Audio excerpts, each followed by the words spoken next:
We're live. Okay, we're live. Hello, everyone. Welcome back to part 7. Can you believe it's been 7 parts already, Jose? It feels like a year has passed I already. know, I know. Hello, if you are new, we hope you walk away with something new. So please feel free to share this live with loved ones, friends, students, whoever you work with.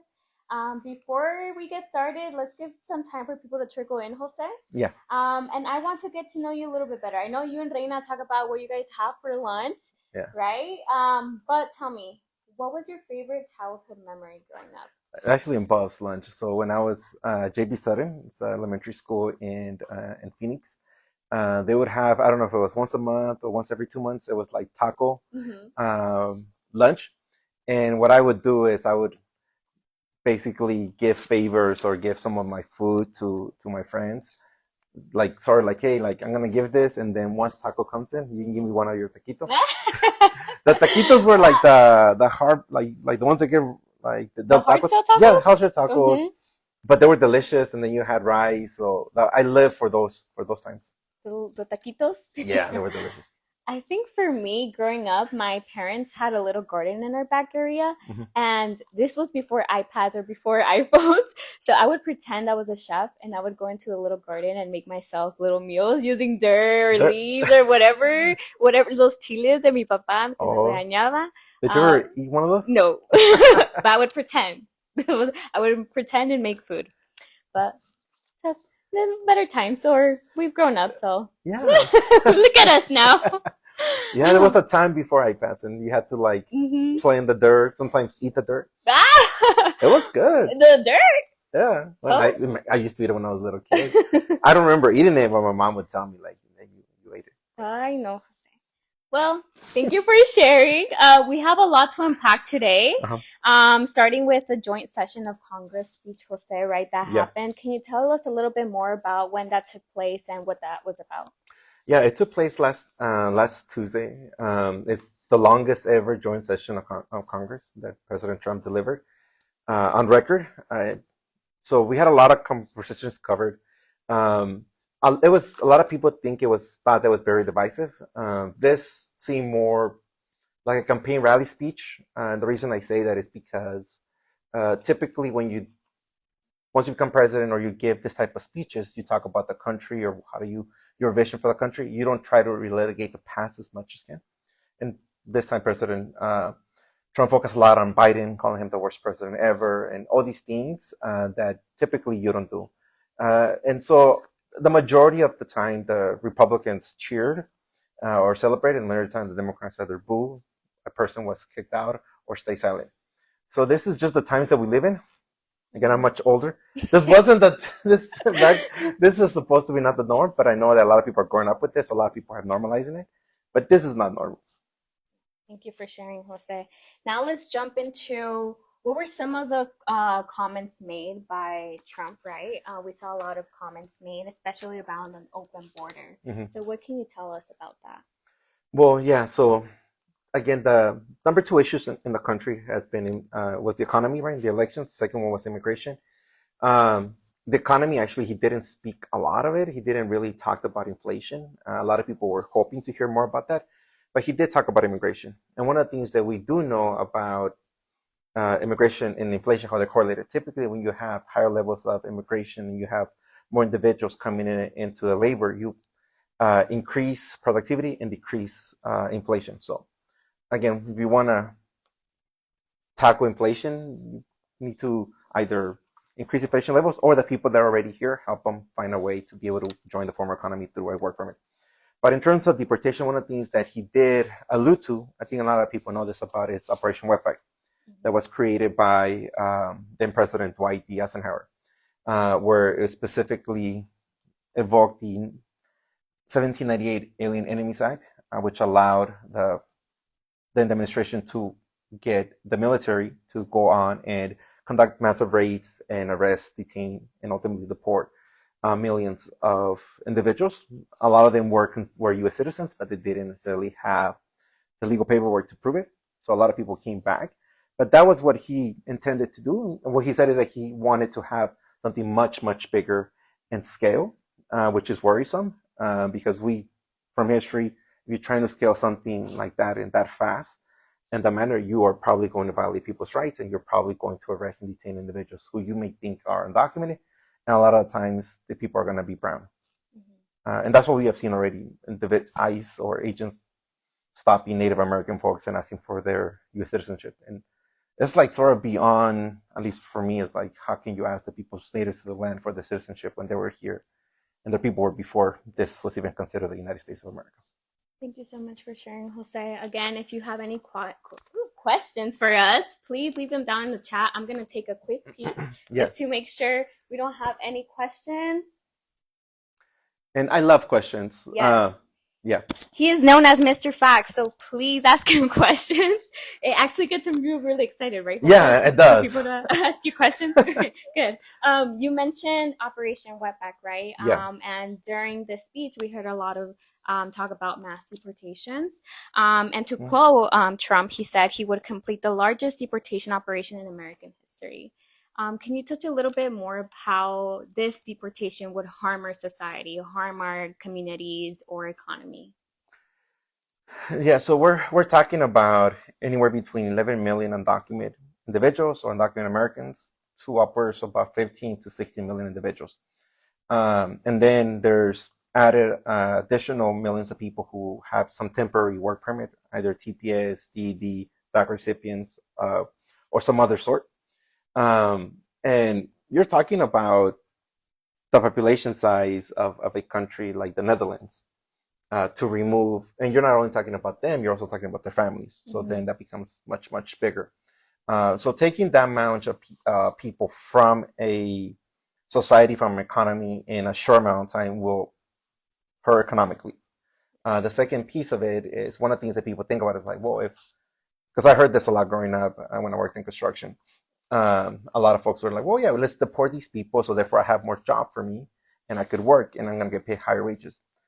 That actually is not going to happen, because then if you remove individuals from the economy, then they spend less, other businesses slow down, those people employ people, and then there's going to be less work for everybody. Yeah. It's a cycle. It's not an isolated thing. The other aspect of it, and then which I think we have to ask ourselves is, as individuals who live in this country currently, is that a country that you want to live in? Is that something that you support?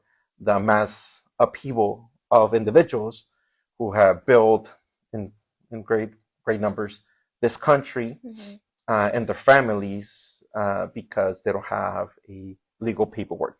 So I think it's always good to remind people, like, what we're talking about is individuals who are living in this country, raising families, working, paying taxes, over $100 billion a year in federal and state income tax. And you're okay removing them because they don't have an indigent number. And that's the crux of it. Yeah. So it would be devastating to the country. But this week is also announced, President Trump announced the tariffs to Mexico and Canada, the two largest trading partners and also the two biggest allies for the U.S. So I to an extent, I think this president and this administration is willing to do harm to the country for their own political ideology. Yeah, thank you. Throughout this speech, we also heard talk about gold cards for the low price of $5 million. I was listed just by $4.9999 million. Just by a little. So can you touch a little bit more of what that is, if Trump has the authority to do that, or just your thoughts on this? At first, I thought it was a joke. Honestly, you already have investment green cards. Basically, it's like it's employment-based visa 5, and they ultimately still green card pathway to citizenship, typically like $1 million, and you have to have certain conditions. This, and then the whole concept of a gold card, it goes on brand because he's always gold and he thinks gold is success. But I thought it was a joke, honestly. But I'm also thinking is an individual who has $5 million to spend probably has a lot more net worth.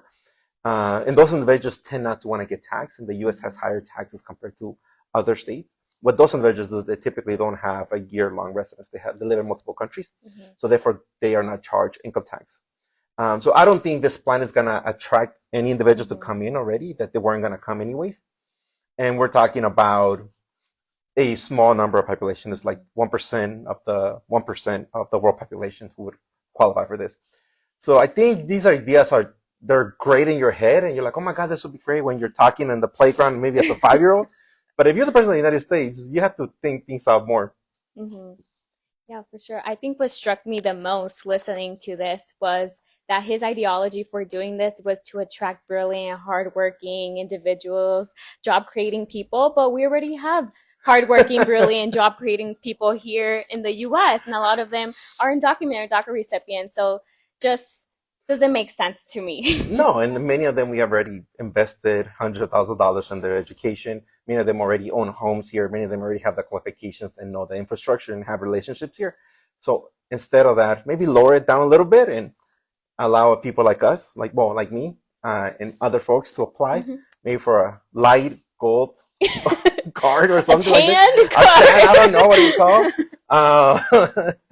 And I think that would actually be more successful, but Mhm. I'm not his advisor. Yeah. Thank you for sharing, Jose. I'm gonna check, Yeah, make sure there's no questions. Let's see, no questions around here. no. But jumping into Everybody's thinking of they're applying for the gold card. We're surrounded by multimillionaires. Oh, all right. We're gonna jump into the next segment, which is the Department of Education. Jose, Yeah, please enlighten us. What's going around in this department, or what do you want to share about this?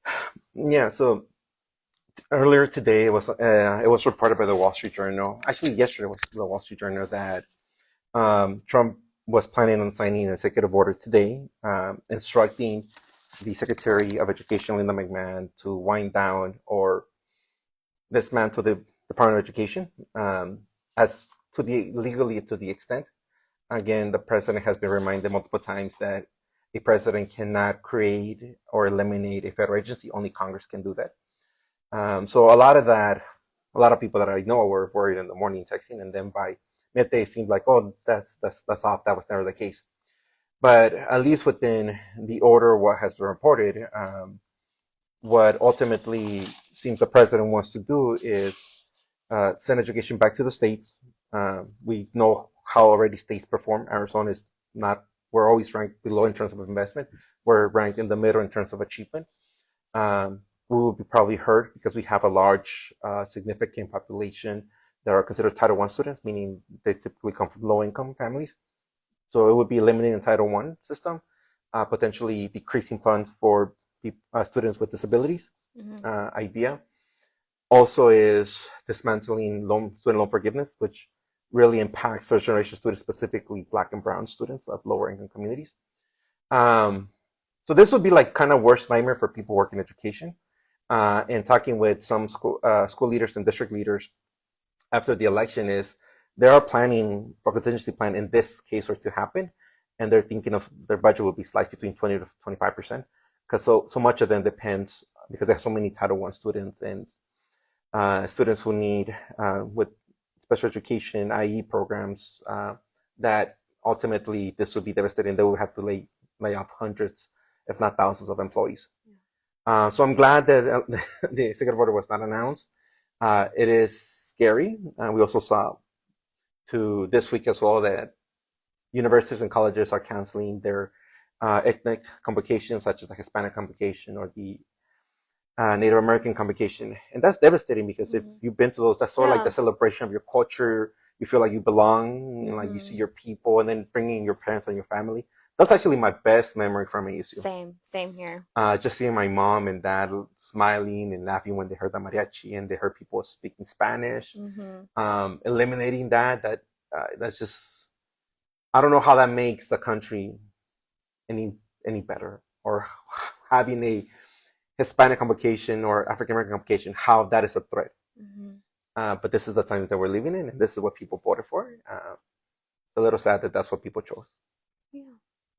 A lot to process, right?